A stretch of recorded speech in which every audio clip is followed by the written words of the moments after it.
सागर जिले के खोरई थाना क्षेत्र के टीहर गांव में एक ही परिवार के 4 सदस्यों की आत्महत्या के मामले में पुलिस ने सनसनीखेज खुलासा किया है। मामले की जांच के बाद सामने आया कि पत्नी के अवैध संबंध और प्रताड़ना के केस में फंसाने की धमकी के डर से पूरे परिवार ने जहरीला पदार्थ खाकर आत्महत्या कर ली थी। पुलिस के अनुसार 25 जुलाई की रात को मनोहर लोधी उम्र 43 वर्ष, उनकी बेटी शिवानी उम्र 18 वर्ष, बेटा अनिकेत उम्र 16 वर्ष और मां फूलरानी उम्र 70 वर्ष ने आत्महत्या कर ली। मामले की विवेचना के दौरान यह स्पष्ट हुआ कि मनोहर की पत्नी द्रौपदी लोधी का गांव के ही सुरेंद्र लोधी से अवैध संबंध था। मृतक की बेटी शिवानी ने दोनों को आपत्तिजनक स्थिति में 2 बार पकड़ लिया था। जब परिवार ने द्रौपदी को समझाने का प्रयास किया तो उसने सुरेंद्र से रिश्ता तोड़ने पर प्रताड़ना के झूठे केस में फंसाने की धमकी दी। इस बदनामी और कानूनी झंझटों के डर से पूरे परिवार ने जान देने का फैसला कर लिया। पुलिस ने मामले में आरोपी द्रौपदी और सुरेंद्र को गिरफ्तार कर बीएनएस की धाराओं के तहत मामला दर्ज कर न्यायालय में पेश किया, जहां से दोनों को जेल भेज दिया गया। यह घटना न केवल समाज को झकझोरने वाली है, बल्कि यह भी दिखाती है कि पारिवारिक विवाद और रिश्तों में टूटन कैसे एक पूरे परिवार को तबाह कर सकती है। दिनांक 25/7/2025 की रात में एक टीहर गांव में एक ही परिवार ने, मनोहर और उसकी मां फूलरानी और उसके दोनों बच्चे शिवानी और अनिकेत ने कोई जहरीला पदार्थ खाकर आत्महत्या कर ली थी। इस पर से थाना खोरई शहर में इनकी मृत्यु को लेकर मर्ग कायम किए गए थे।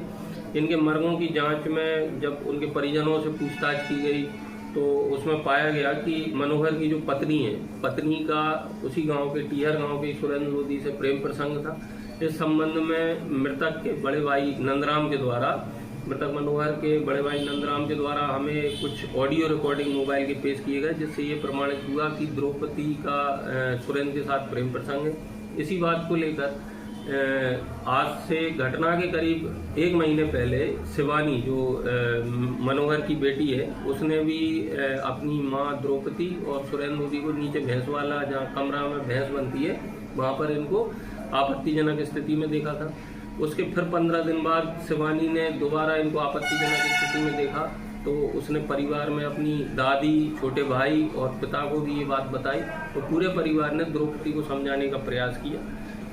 जिस दिन उसको समझाया था, घटना के 3-4 दिन पहले उसको समझाया था, और परंतु वो नहीं मानी और उसने बताया कि यदि तुम लोग मुझे सुरेंद्र लोधी से अलग करोगे तो फिर मैं तुम्हारे ऊपर दहेज प्रताड़ना का झूठा केस लगा दूंगी और समाज में भी बदनामी होगी, परंतु मैं सुरेंद्र से अलग नहीं रह सकती। यही बात सुरेंद्र के द्वारा भी मृतक मनोहर को बताई गई कि यदि तुम इसको मुझसे अलग करते हो, द्रौपदी को, हम अलग नहीं रह सकते, तो फिर हम समाज में तुम्हारी बदनामी कर देंगे। इसी दबाव के कारण इन चारों लोगों ने, मनोहर के दोनों बच्चे शिवानी, अनिकेत और उसकी मां फूलरानी ने, समाज में बदनामी ना हो, केस ना बने, इस डर के कारण वो दबाव में आ गए और इतना प्रताड़ित हो गए कि उन्होंने जहरीला पदार्थ खाकर, सल्फास की गोलियां खाकर एक ही समय में चारों लोगों ने आत्महत्या कर ली।